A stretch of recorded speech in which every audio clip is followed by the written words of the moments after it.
Discussion keeps the world turning. This is RoundTable. From the heart of Beijing to the edges of the global stage, you're at RoundTable. I'm Niu Honglin. On today's show, we continue present our special series, Generation Global, Navigating a Changing World. In today's episode, RoundTable's Yushun had the chance to speak with Alex Lam, an AI professor from Tsinghua University. Having worked across North America and now based in China, Alex offers a rare insider's view into how the global AI race is really unfolding. Please enjoy. Today, I am joined by Alex Lam, assistant professor at the College of AI, Tsinghua University. And Alex, I know you studied and worked in North America, but can you please also introduce yourself to your listeners? Thank you. I'm Alex Lam. I grew up in Western Maryland in a town called Mount Airy in the United States. I actually grew up on a dairy farm. I did my undergraduate degree at Johns Hopkins University. Then I spent a few years developing demand forecasting systems at Amazon. And then I did my PhD in deep learning at the University of Montreal. I spent a few years doing reinforcement learning research at Microsoft Research New York City. And now I've been an assistant professor at Tsinghua for almost a year. And can you tell us what motivated you to come to China and join Tsinghua University? Because we can totally see that that's very hardcore professional background that you got. Oh, well, thanks. Well, I guess even as a little kid, working in China was something that was interesting to me, and I'm glad I got a good opportunity to do it. I think in terms of why Tsinghua University, I think the quality of the students is really good. And then I think China's strengths in basic economy and industrial production will eventually lead to improvement in the academic system. And I think the Chinese universities are pretty good, and I think they're also improving pretty quickly. And then I guess another thing I'd say is, so at Tsinghua here we have Andrew Yao, and he did most of his education and his academic career in the United States. And he came over to China some number of years ago, and he's built up some departments which are kind of modeled on the US system of academia.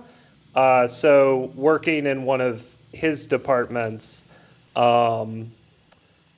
makes the transition to the Chinese academia a little bit easier. Yeah, by the way, how long have you been in China? That's half a year or? 8 months. How do you like so far? The food, the environment, and everything? It's pretty nice. There's certain things that are quite nice in China, like the high-speed rail makes it easy to get around a lot of different cities. It would be pretty nice if they had more of that in the US. I think another really interesting thing I didn't realize about China is it's very easy to get in contact with a person who has responsibility in a particular organization.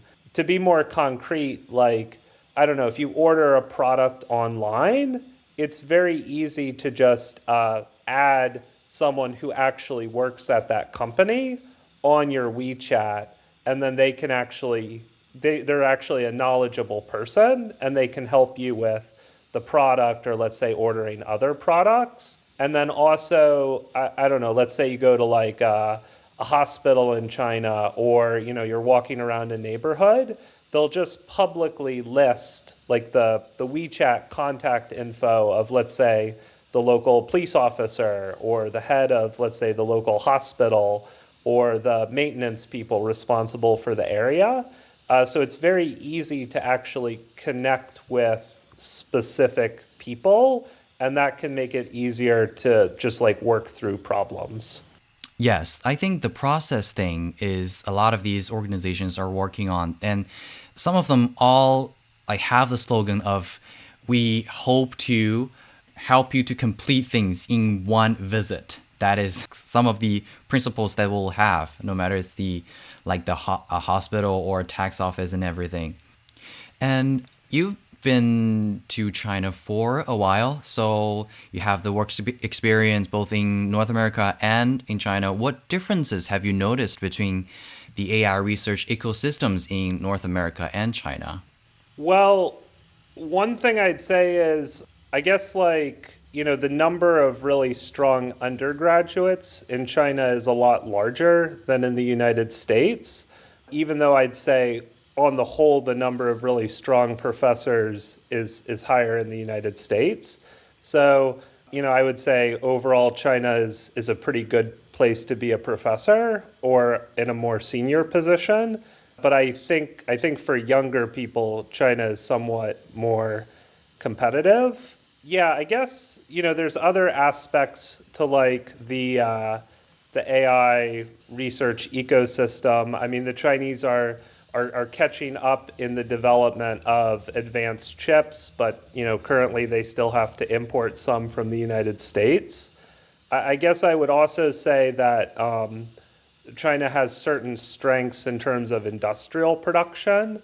So, a lot of devices like, I don't know, the robot vacuum, for example, is manufactured in China. So that gives China certain strengths in terms of developing embodied AI. Yeah, actually talking about embodied AI, I went to a kind of a company, also factory, that actually developing that embodied AI and robots, and they are actually implying or using these robots to do the kind of manufacturing line things. And the things that, of course, we are seeing a lot of these AI and robots developing, but we kind of still need a bunch of time to actually make them into the use of our home, that kind of scenario that we can actually, the ordinary people can actually use these AI. And recently we are hearing a lot about AI agents that can act autonomously, right? Like the recent craze about OpenClaw. They can totally just move your mouse and start a link, use your web browser, and do things for you. Have you used one of these agents now? Yeah, so I haven't, and to be honest, even though I'm a computer science professor, Yeah. I'm not a very quick adopter of new technology in general. But with a lot of my students, they have started to use LLM and the deep research tools for paper writing and brainstorming and writing code. So it is coming into my career quite a bit. And so you notice that some of your students are using these AIs to do their research writings. What's your attitude towards that? Yeah, I mean, I think it's useful to speed up the quality or to speed up the rate at which, let's say, you can brainstorm ideas or you can produce things. But I think it also really raises the bar in terms of quality assurance and verification.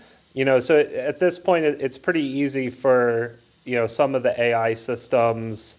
I don't know, like Claude, for example, to write a few pages of notes, which are not totally wrong, but not really up to the quality of a very good researcher. So how you can use these, very cheap, but maybe not totally high quality research explorations well, I think is important. Of course, they are for young people as students or young professionals growing up in the age of AI, because people are calling them the natives in the internet era, right? Some people also worry that relying too much on AI tools might limit their creativity. Of course, you're saying that they can have some notes or ideas from AI, but some people are also concerning about the use of AI may limit their creativity, especially for younger students. And how do you see this balance?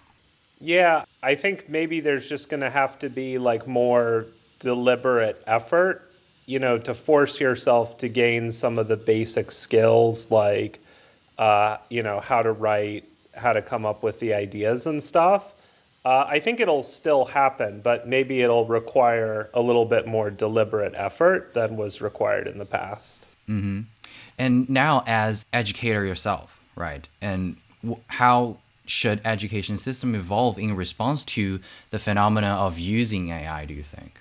I guess, I don't know like the ultimate answer to that. As a professor, one of the tricks I've been told about is, okay, when you give homework to your students, they probably could just do it with AI, but one thing you can do is take some of the homework problems and keep that exact same problem on the exam.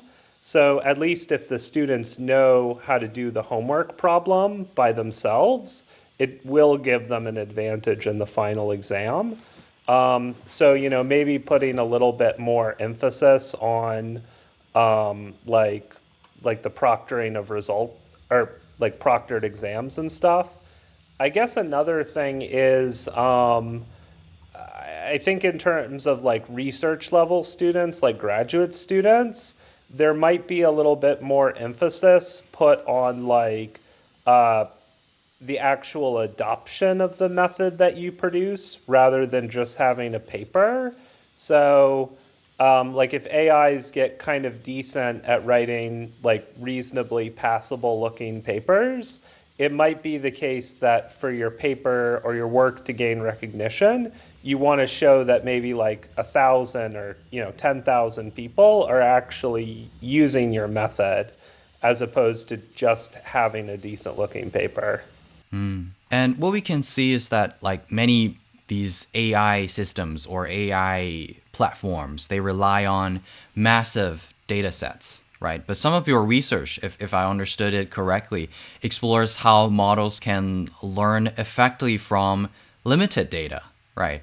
Yeah. One thing is, so the amount of high quality text data that actually exists, it's not that large. There's only so many books, there's only so many research papers. An important thing in the future and even now is probably going to be like learning via interaction. So, it makes a lot of sense to me that like if you're interacting in a computer system, if you have some kind of like a self-directed goal, you can actually measure how well you reached your goal. And you can use that to update the model without necessarily having more, I guess, like label data. And then I guess another thing is, how you can gain more intelligence from, let's say, like an embodied AI system that's interacting in the world. So like you have your robot moving around, maybe you collect a video and you collect actions.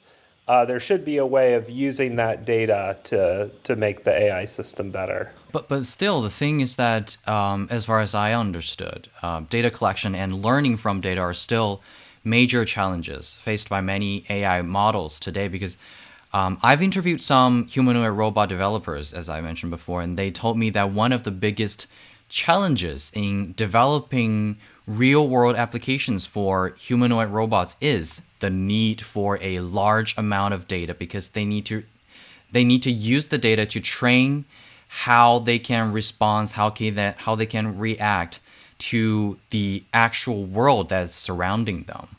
Right. I guess one thing I'd say is, especially like in China, if you go around, I don't know, like in Beijing, it's not that uncommon to have a little stand where they're selling coffee and it's either a humanoid robot or a robotic arm that makes the coffee for you.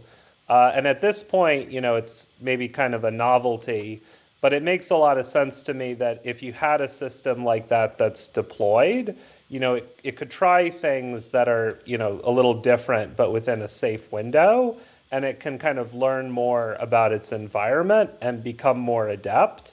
And then maybe if you use that kind of interaction data along with, some kind of like human demonstration, I think that could be very useful. And I also checked, I think that's your website, right? You work on the KuroNet project uses AI to help modern readers understand classical documents. And yeah, I'm actually quite interested in this part. That's mainly about the like ancient or old time text, right? Not about the murals or paintings or anything. Right. I guess, with China, I haven't thought, I've never done any research on the Chinese historical documents. But one thing that might be interesting is, so my understanding is the oldest, or not the oldest, but one of the older types of the Chinese writing is this seal script writing. And Oh, my yes. understanding is there's quite a bit of variation in, how the characters can be written with the seal script.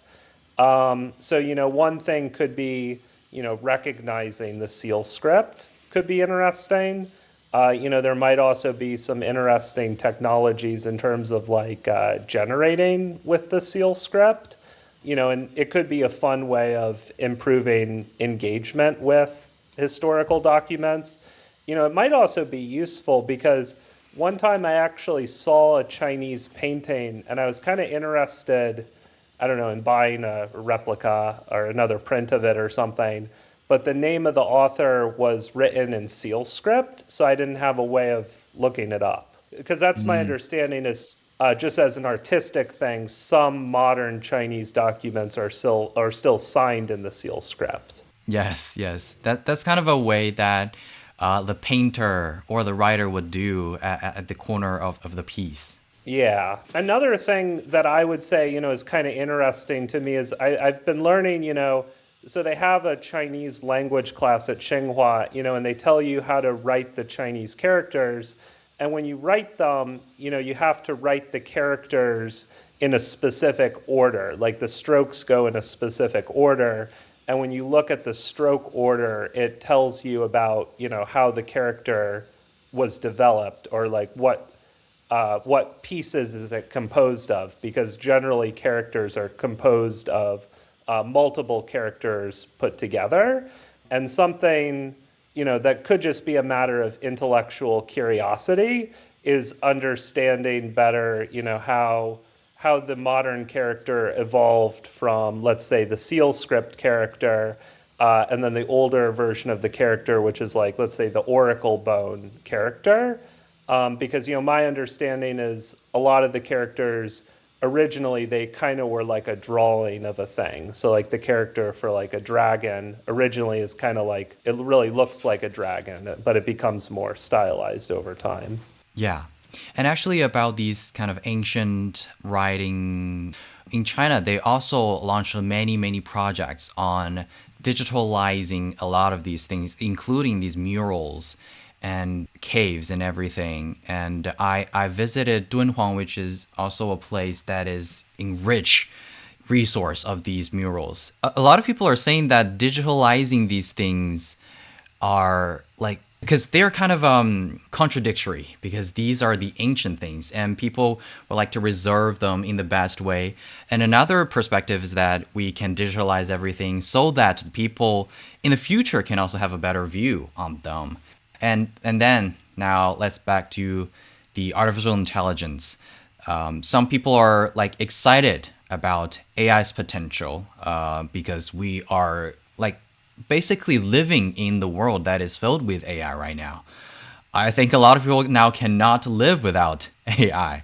And others worry that this is the phenomenon that is actually the concerning them because it would maybe replace many jobs.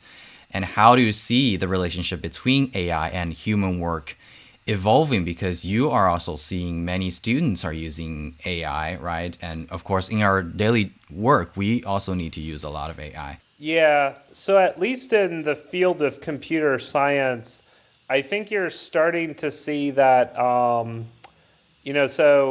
AI already has like a pretty good ability to write code, maybe not quite a human level ability to really understand code.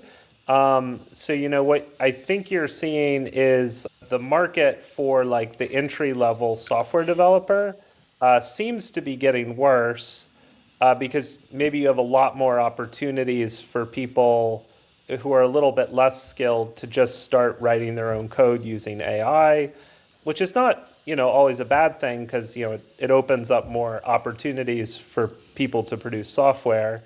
But I think you're also seeing that for very skilled computer scientists or software developers, they're getting more productive and the salaries are increasing a lot. So maybe you're going to eventually get to a point where to be like a competitive, software developer or computer scientist, the expectation is maybe that you actually have to have like a PhD or some kind of specialization. And then maybe the amount of the number of people going in just for undergrad and then going into computer science, that may decrease. Can I understand it as the way that people are just using AI, people who are good at using AI may still treat it as a tool and it will help boost people's efficiency? I would say so, but maybe it depends on exactly what your skill level is, because if you're someone who, let's say, really all you know is like just how to write code in a certain language, like just turn an English spec into Python, it might be the case that you actually don't really have any skills that actually go beyond what the AI can do. So it's actually a bit more like you're kind of just replaced. And since you mentioned the skills, are there any particular skills that will become more valuable in an AI-driven world in your view? Yeah, I mean, at least in the short to medium term, I feel like it's a really good time to build things or to be an engineer. So I think you can be a lot more productive in terms of writing a lot of code. So it might be a great time to produce new apps and new software. Also, to produce new robots, new embodied AI systems. And then I also think like the value of having like a specialization or having a lot of knowledge in a specific area will give you, something that the AI, generally speaking, won't have. So it would make you more complementary with the AI. In the long run, it's kind of hard to say because I don't see any logical reason to think that AI wouldn't eventually catch up with like all well-defined human capabilities. Yeah, and many young researchers around the world are interested in entering the AI field because this is such a huge industry right now. And what advice would you give to someone who wants to pursue AI research today? Yeah, I guess maybe to answer a slightly more general question, I think in terms of like research problems, you can kind of plot them along two axes. So like one axis is like, how popular is an area or how many people are working on it, and then the other axis you can look at is, how popular should it be or like how important or how significant is it. So AI right now, it is very popular. A lot of people are working on it. And it's also the case that a lot of people should be working on it because it is important. And then I think if you want to get into research, the best thing you can do, if you can, is find an area that not a lot of people are working on or that isn't very popular, but something that will be big or that should be very popular. So it's a little bit of an aside, but if you look at where the basic research is on like genomics and like gene editing of humans, it's so far ahead of the number of people who are working on it that, I mean, it's just, I think it just has huge potential as an area to enter as a scientist. But I think right now when you enter AI, it's very competitive and, it helps to be, let's say, very intelligent or a lot gets dominated by the big labs or the organizations that have a lot of research. So it can still be good to enter AI, but it is becoming a competitive field. You mentioned a lot in embodied AI. Do you are you working on that or do you have a plan or project on that? Yeah, I have been working on it. So, one big area of interest for me is like, is there a good way of doing like self-directed exploration? So, like, if you just put an embodied AI system into an environment, like you put it into a room, or can it learn to get like a good representation of its environment and build a good model of its world system without explicit supervision? So maybe there's like some theoretical aspects to that, like what's a principled objective for that, but then just also making it work empirically is something as well.